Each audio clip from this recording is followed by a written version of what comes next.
Hello students, I welcome you all to my channel Nursing 360. In today's topic from the unit of neurovascular disorders, we are going to discuss about the meningitis. Okay, so when I say meningitis, our directly thinking will be moved towards the infections and the inflammations of the meninges, right? But let's make it more clarify about the meningitis. We know that there are three layers of the meninges, right? The outermost layer is known as the dura mater. The middle layer of the meninges, which is known as arachnoid mater, and the innermost layer of the meninges is pia mater. So for your better understanding, here I draw a picture. This is not anatomically correct picture. This is a functional picture for your better understanding. Okay, so let's understand what is the meningitis actually occur in a person. Okay, we know that every year usually the babies or the persons whose immunity is compromised, okay, due to any other conditions, example HIV, example any age related issue, their immune system it's not that much active, they are very much prone to get the infections of the meningitis. So let's understand how meningitis actually occur. Okay, in medical terminology, the meningitis refers according to the exact medical term, that is the infections of the leptomeninges. It means the leptomeninges, we know that the two layer, mainly we can call it as a leptomeninges, that is the pia mater and the arachnoid mater. It means the innermost layer and the middle layer, which is known as leptomeninges. In meningitis, classical meningitis will occur in these two layers, okay, that is known as the meningitis usually, or it is also known as leptomeningitis. So now you have a question, sir, whether our dura mater, it means the meninges outermost layer, the toughest layer, dura mater will not get affected or infected anytime? Yes, the dura mater also can get infected by some inflammation process, but that is very rare. And when if there is any penetrations or any direct exposure to any surgery or anything injury through the skull, right, or through the outer surface of the brain, when the dura mater will get directly involved, that time there is a chances that the dura mater can get infected, and that is known as pachymeningitis. Okay, so remember two things, that is when we call it as a meningitis, it is the ultimately two layers infections of the meninges, that is pia mater and the arachnoid mater, okay, the two leptomeninges layer. And when we call it as the dura mater infections, that is known as pachymeningitis. Both are quite different, and this is usually, it will not occur. It is very rare conditions. And in the leptomeningitis, the maximum cases, like 90 to 95% cases, are in the leptomeningitis cases only. So whenever you study about the meningitis, don't forget to mention about the leptomeningitis. So I repeat one more time, in the classical meningitis there will be a two layer involvement, that is arachnoid mater and the pia mater, and in the pachymeningitis there will be an involvement of dura mater. Okay, so there are the two layer infections can occur, okay, that is pachymeningitis and another one is leptomeningitis. So now let's talk about the types and the causes of the meningitis. So as there are lots of types which is available in so many books, but according to the standard types we are going to learn today, right? So the types of the meningitis, which is classified into mainly two types, that is direct and the indirect. Okay, so in the direct causes that can penetrate the meninges layer, okay, let's make again a quick drawing. So very short drawing I will do.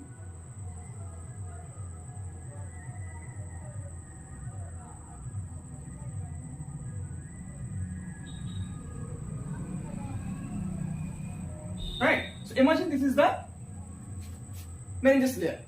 So that causes, which is going to be the directly penetrations and directly inflammations of the meninges layer, that is known as direct meningitis. So what can be the direct causes of the meningitis? That can be anything like any trauma, any osteomalacia cases. In osteomalacia, what will happen? The skull bone is getting thin, so there is a chances the skull bone may sometimes break also, and there is a kind of a pore formations, and inside the meninges layer can get infected. So that is one of the direct causes through which the meninges layer is getting infected, and it's ultimately leading to the meningitis. And any kind of surgery, okay, if anything surgery like a craniotomy or anything surgery which we will do on the patients, and that will lead to the meningitis inflammations, that is known as direct meningitis. So it is one of the causes, surgery. Then otitis media. In otitis media, what will happen in the middle ear infections? The tiny three bones, like malleus, incus and stapes, the tiny three bones will get infected, right? The bone infections will be there, and that infection may perforate the middle ear, and it can lead to the meninges layer. Okay, so when the infection is spreading by perforating the middle ear layer, that is directly spreading to the meninges and it is getting infected. So otitis media can be one of the reason for the meningitis. Then any tooth infections, it is possible. Then meningomyelocele. Okay, meningomyelocele is a severe most form of spina bifida, where the babies will have a completely bulging opening will be there on the spinal cord, and from the spinal cord, that opening, directly entry of the pathogens will be there into the CSF, and that pathogen will be traveling into the completely spinal cord to the brain. So the baby is getting direct exposures with the pathogens, right? And that can lead to the direct meningitis. So these are the some causes of the direct meningitis. So now let's talk about the indirect meningitis. Okay, so in indirect meningitis, it is not getting directly affected, but it is getting affected indirectly. So the root, they need some root to enter into the body, and they need some root to reach the the meninges, right? So the root can be fecal oral root or hematogenous root, either from the droplet infection through the mouth, nose, it can enter, or else through the blood. The infected blood will travel to the brain, and the meninges layer can get infected. So that is why in indirect meningitis, the main two root is fecal oral root and hematogenous root. Okay, so now what can be the types of the indirect meningitis? So based upon the pathogens, we have classified into mainly 3 types. Okay, and other associated, there are 2 types. So now let's talk about what all the types is there under the indirect meningitis. So indirect meningitis is mainly divided into 5 types. Okay, mainly divided into 5 types. That is based upon the pathogens and some additional factors. Okay, the first is viral or aseptic meningitis. Okay, some viruses which will enter into our body through the droplet, through the kind of contaminations food, that ultimately will lead to the meningitis.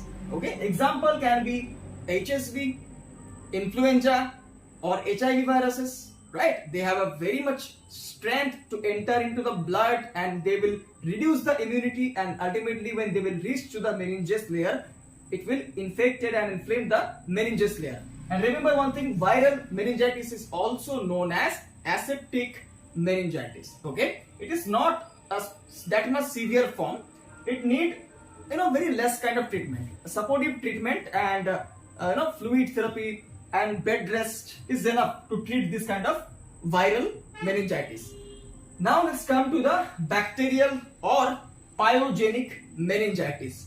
Due to the bacterial entry into the body, when the bacteria will travel into the meninges layer, when it will get inflamed, that is known as bacterial, or the other name is pyogenic meningitis. So if the questions comes to you that which meningitis is also known as pyogenic meningitis, the answer will be bacterial meningitis. It is another name is pyogenic meningitis.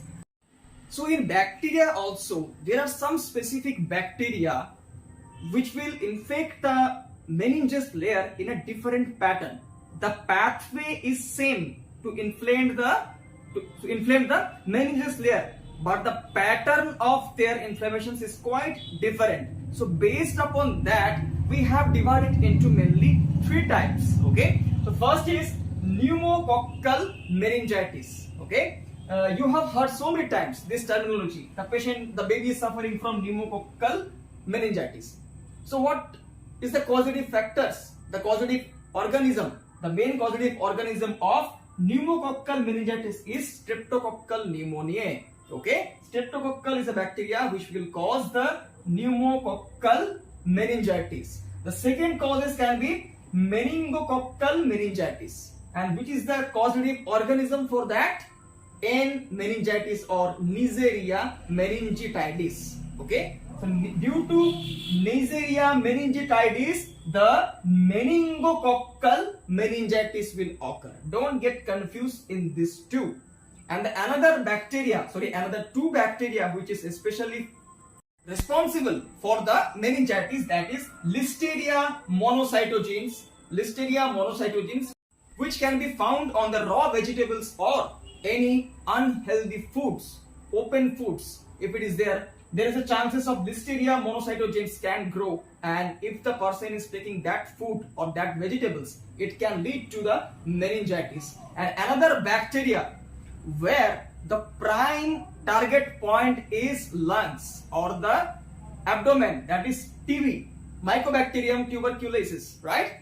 That is the bacteria. When it will enter into our body, it may affect the lungs, it may affect the gastrointestinal system, but also it can travel to the brain, which will finally lead to the TB meningitis. So there are some few bacteria, that is Streptococcal pneumoniae, N meningitis, and Listeria monocytogenes and TB. These are the main 4 bacteria which will lead to the meninges inflammations. Okay. So one more thing I have forgot to tell you, that is in the cases of pneumococcal, it means the streptococcal pneumonia cases, if the person is having endocarditis, pneumonia and meninges, all the 3 conditions together, that is known as Osler's triad or Austrian syndrome. When the persons will have a 3 conditions, endocarditis, meningitis and pneumonia, all together 3 conditions will be there, that is known as Osler's triad or Austrian syndrome. Okay, so what can be the third causes? Any fungal meningitis. But fungal meningitis, remember one thing, fungus, it will enter to your body if the person is immunocompromised. If the person is having HIV positive, the CD4 plus cells count is too low, less than 100, it will affect to enter the funguses. Example like Cryptococcus neoformans. Okay, this fungus usually affecting the meninges layer, and it's getting the meninges inflammations. So, and this is the causes of HIV infection. Secondary to HIV infections will lead to the fungal meningitis. Am I clear? It is very rare. Secondary HIV infections will lead to the fungal meningitis. Mark my word one more time. Then the other types can be malignant meningitis. If any malignant cells which is penetrating the meninges layer, it can get inflamed and it can lead to the malignant meningitis. Another type can be chemical meningitis. Any chemicals, any drugs that will inflame the meninges layer, that is known as chemical meningitis. Okay, hopefully I am clear enough with the types, direct and the indirect, and also the causative organism, right? We have discussed. You can take a snap so you can make the notes, right? So now let's move on to the pathophysiology of meningitis. As we have studied about there are many types and many causative factors that will help for the meninges layer infections and the inflammations. So based upon that, we have prepared one pathophysiology, which is the standard one that you are going to learn today. Okay. So what will happen basically in the meninges layer? The meninges layer usually get infected by many routes, right? It can be direct penetrations on the meninges, or there are some fecal oral route or hematogenous infections. The contaminated blood will cross the blood-brain barrier. It means the BBB, right? Triple B. It will cross, and finally, when that infected blood will reach to the meninges layer, the meninges layer will get inflammations, and finally, it will progress ultimately to the meningitis. So there are some indirect infections through the hematogenous or the fecal oral route, but ultimately that poisonous blood will cross the triple B blood-brain barrier, right? Or there are some direct spread. I said if there is any surgery or any kind of directly penetrations on the meninges layer, or there are laterogenic. Okay, if anything injury happened, if anything due to anatomical changes like osteoporosis, osteomalacia of the skull bone, so those all things will allow the pathogens to travel through the CSF, and when it will reach to the meninges layer, what will happen? To protect the meninges layer, our body will start fight against the pathogens, and there will be an immune response from our body, right? And due to that the immune system response, what will happen? The cytokines will produce. Let me tell you one thing.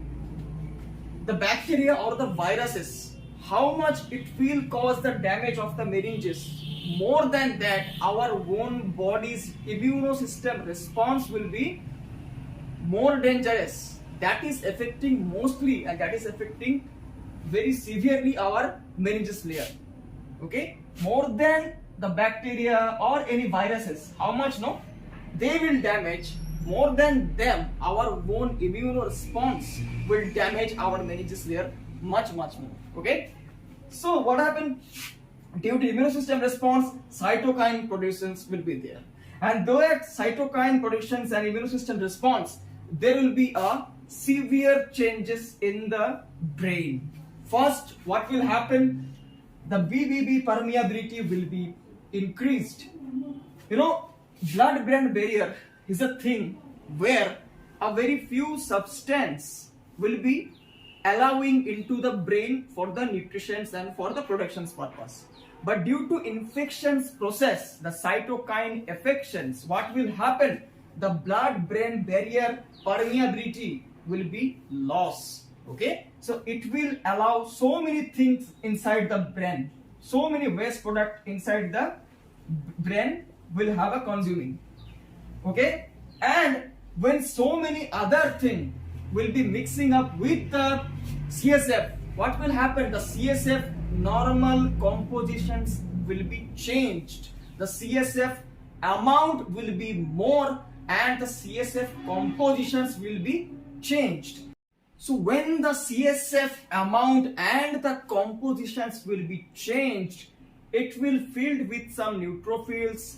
The glucose level of the CSF will be getting low, and so many changes will lead to the cerebral edema, and the overproductions of the CSF will lead to the altered CSF flow. What will happen? Let's make you very clearly. Inside the brain, the BBB blood-brain barrier is getting thin, permeability is getting less or lost. So that will allow the substance, example, some bacterial chemicals, example, some proteins, example, some neutrophils, which will be entering into the CSF. So that entering into the CSF will lead to the increased amount of the CSF, right? And it will be having a compressions on the cerebrum, and that will be leading to the neural damage, and inside there is a lots of capillaries will be there, and that capillaries will get their vascularity will be changed a lot, and those all causes finally will be leading to the neural damage, cerebral edema, and the increased ICP due to the over pressures of the CSF and cerebral edema, right? The edema is getting there, swelling of the cerebrum will be there, and that will lead to the over pressures. The ICP, intracranial pressures, will be getting increased, and when there is a cerebral edema with neural damage, with increased intracranial pressure, with CSF compositions changes, those all combined factors will lead to the clinical presentations of the meningitis. Okay, so I am very clear with the pathophysiology of the meningitis. You can take a snap of that, okay, and directly you can copy to your notebook. Done? So let's move on to the clinical presentations or the signs and symptoms, which is most important to identify the meningitis. We will study next. So let's see. So when we will study about the signs and symptoms of the meningitis, we have to remember one thing, that there are some classical features of the meningitis. As usual, there are also some alert or danger signs of the severe meningitis. So the classical meningitis will have a very common symptoms of fever and the severe headache will be there, right? And then the persons will have a nuchal rigidity, or also it is known as neck rigidity. Now you have a question, sir, why there is a neck rigidity? See, the meninges layer, it is covering the CNS. It means the brain and the spinal cord, it is covering with the meninges layer. When the persons will have a meningitis, right? So what will happen? The infections may spread from the brain to the spinal cord, or from the spinal cord to the brain, both way. But ultimately it is mainly affecting to the brain part. So what will happen if you flex the patient's neck? What will happen? See, being as a normal human being, you try to touch your chin to the sternum like this. We can easily touch. But if you are trying to do the same thing with the patients, their neck will be having so much of stiffness due to the meningeal irritations. They can't flex the neck and they can't touch their chin to the sternum. Okay, make the patient in a supine positions, flex the neck, try to touch the chin into the on the sternum, right? Easily we can perform, but the patients can't perform it. So it's indicating there is a neck rigidity, and it is the ultimately presentations of the meningitis. I am very clear, right? With the demo also I have showed you. Now there is a sign called Kerning signs. Okay, Kerning sign. It is one of the signs and symptoms of the meningitis. I will draw a picture. Please take a close look. What I should draw? I will draw it here. Okay. So I will erase this best.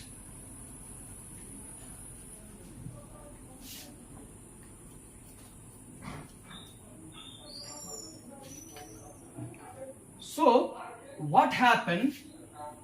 Make the patient in a supine position. Okay.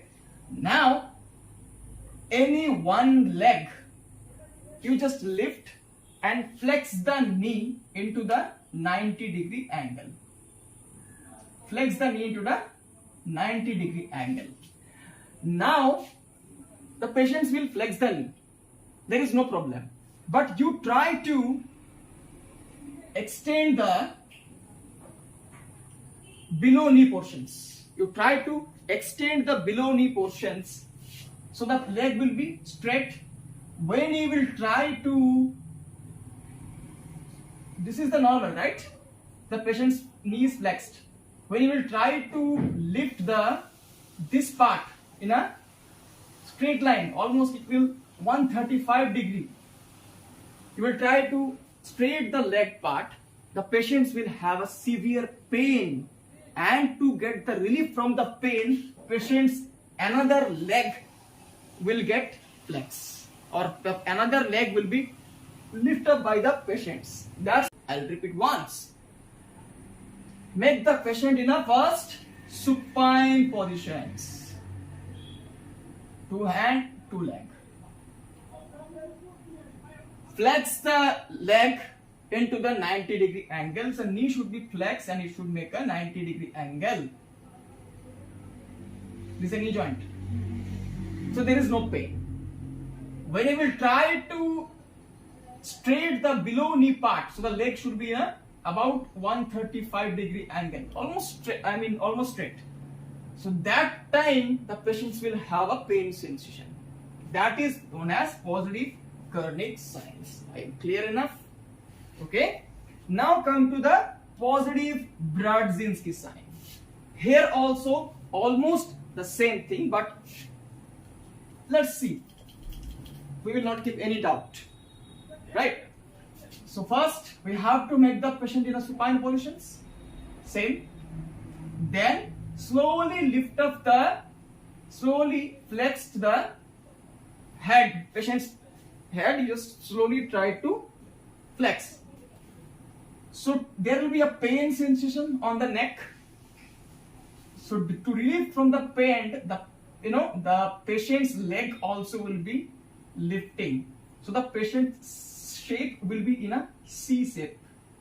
The patient's shape will be in a C shape. See, it's like English word C.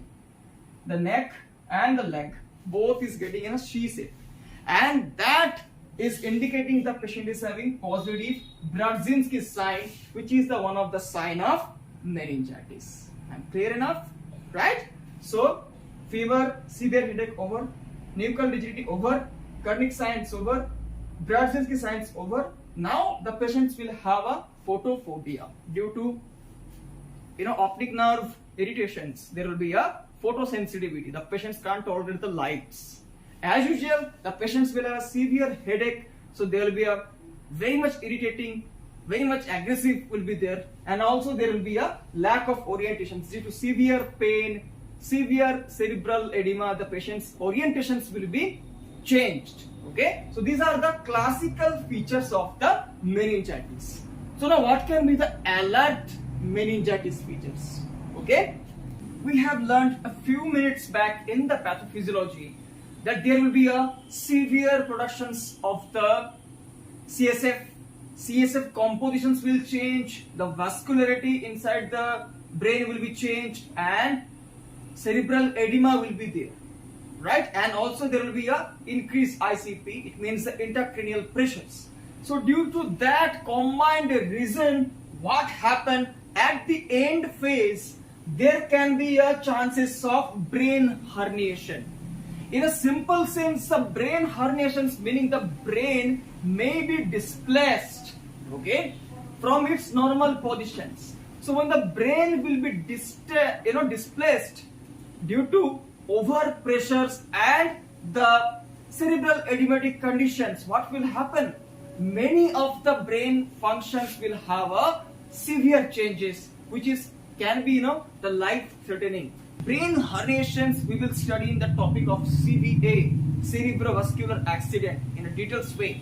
But as of now, the brain herniations meaning the displacement of the brain due to over pressures or any clot or any cerebral edematic conditions, the brain will move. It will be not in a normal positions. So if brain herniations occur in the meningitis severe phases, what can be the results of that? It can continuously pressures on the cranial nerves, especially the oculomotor and the optic nerve will get severely damaged. And if the optic nerve is getting severely damaged, what will happen? There will be a first functional loss of the optic nerve, and then progressively it will be the damage of the optic nerve. So when there will be a damage of the optic nerve, what will happen? There will be a no reactions of the pupil towards the light, right? The patients will have a non-reactions pupillary contractions or the decontractions results. So, and also there can be a hemiparesis. It means the side, the half of the body part can get paralyzed, okay?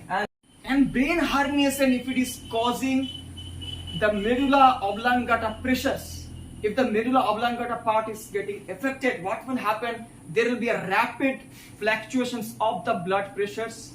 There will be a rapid changes in the breathing, right? There will be a special kind of respirations which is known as Cheyne-Stokes respirations. Here I have mentioned, okay? So, and let me tell you one thing. This is the ultimately that phase where maximum patients will die. If anything miracle happen, only we can save the patients. Otherwise, it is very, impossible, I will say, to save the patient from this phase. If anybody is suffering from this phase of the meningitis. So this is the alert stage or alert signs and symptoms of the meningitis. And clear with the both types, classical and the alert meningitis. Okay, take a snap for the notes. So now let's move to the diagnostic evaluations of the meningitis. So there are some specific diagnostic measures that we can find out the meningitis, which type of meningitis the patient is having. So first thing, we have to go for the thorough history collections. Then physical examinations. In the signs and symptoms also we have studied that positive Kernick signs, nuchal rigidity, and positive Brudzinski sign, photophobia.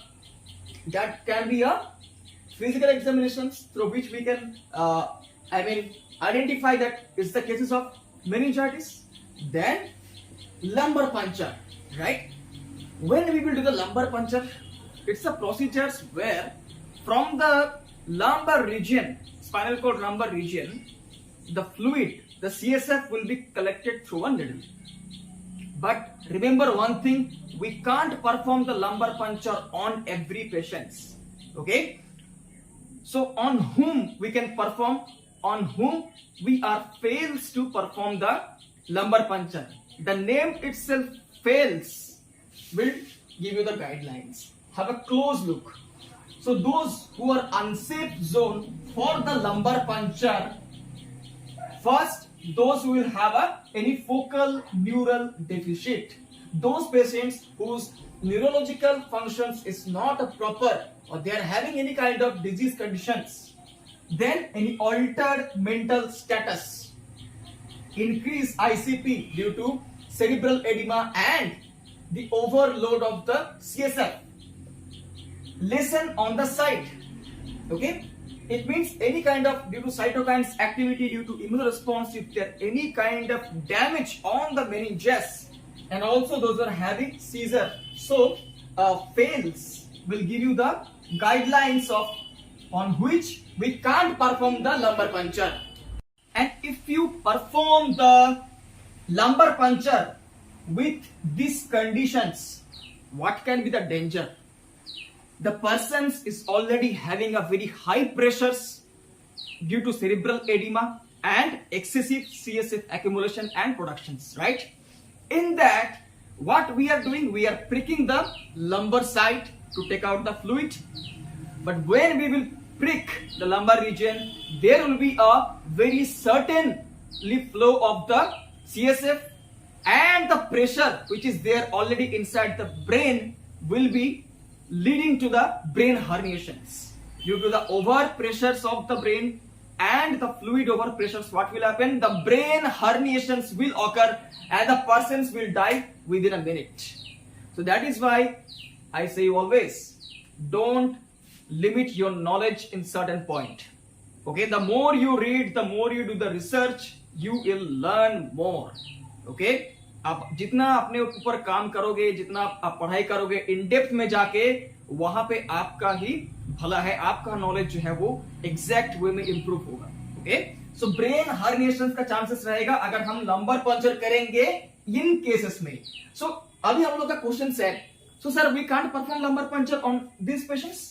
Of course we can perform, but for that specific region we have to take the specific treatment. First provide some specific treatment, then once the symptoms will be reducing we can perform the lumbar puncture. Clear enough? Yes. So now what can be the other diagnostic evaluations? That can be blood culture and CSF analysis. When we will do through the lumbar puncture, we will take the CSF, and the CSF when we will do the lab investigations under the microscopic examinations, what we will found, usually the CSF color is crystal clear color, right? There is zero neutrophil, there should be zero neutrophil, right? But in meningitis cases, what we will found there is a more than 100 to 1000 neutrophils will be there in per cubic millimeter or mmq. There will be per cubic millimeter spaces, there will be 100 to 1000 neutrophils will be accumulations. That is indicating that infections is there in the meninges. Especially this neutrophils will increase in the pneumococcal meningitis. Informations for you. Okay, and when you will see the color, the normal color of the CSF is crystal clear. But when there is a bacterial infections, what will happen? The bacterial toxins, it will make the CSF thicker and thicker in progressive stages. So there will be a cloudy appearance of the CSF. It will not be clear as much it was before. Then the amount, definitely it will increase at the beginning. Then the glucose level of the CSF will be getting low, because usually the normal CSF glucose is lower than the blood, but it will be more decrease in the cases of meningitis, because the bacteria will be entering into the meninges, and bacteria are sugar lover. They will eat the glucose of that. Okay, so what will happen? Definitely the CSF analysis when we will do, there is a decrease of the glucose level in the CSF glucose. Am I clear? So in the lab, under the microscopic findings, we will analyze the CSF. So these many results we will get. Okay, and then PV examinations or per vaginal examination, and this PV examinations we will do for the mother. Okay, for the mother in the cases of neonatal meningitis. Newborn baby just born, but by chance he or she has got the meningitis. So for them it's very difficult to find out through the lumbar puncture and the blood test, right? So what we will do, we know that in mother's vaginal flora, there can be mainly 3 types of bacteria will be present. Okay, there is a short form that is called as bell, B-E-L. It is not the ringing bell, it's a bell, which indicating that there is a infections agents, short name bell. The B for streptococcal beta hemolytics, E for E. coli, and L for Listeria monocytogenes, that we have studied also. Clear? So that bell infections can lead to the neonatal meningitis cases, but it's very difficult to find out the neonatal meningitis cases through this many tests, right? So if we are taking the vaginal swab culture, if we are doing, we may get the results of any of the bacteria is present inside the mother vaginal flora.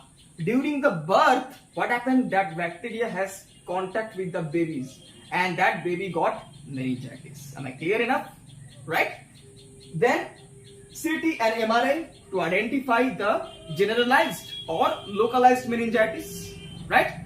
And finally, GCS, to know the conscious status or the level of the conscious, we are going to check the GCS scale. Okay, so these are the proper diagnostic evaluations of meningitis. Okay, take the notes. Clear? Let's move to the vital part, that is the management of the meningitis. So in standard management of the meningitis, it is very easy to manage the viral meningitis than the bacterial meningitis.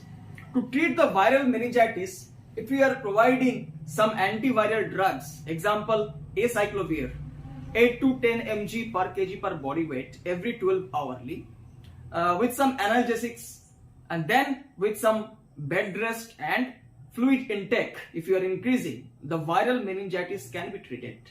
But in cases of bacterial meningitis or the pyogenic meningitis, it is very difficult to treat the meningitis conditions, because the selections of the antibiotics should be in such a way that the antibiotics will cross the blood-brain barrier and it will reach to the brain, because every antibiotics will have a not potentiality to cross the blood-brain barrier.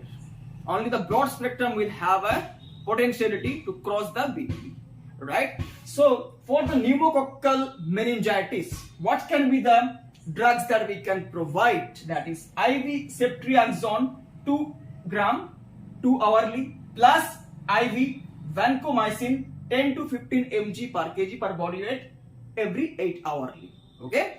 Then for meningococcal meningitis, it means the N meningitis, Neisseria meningitidis infections, IV penicillin or IV ampicillin 2 gram every 4 hourly we can provide. Okay.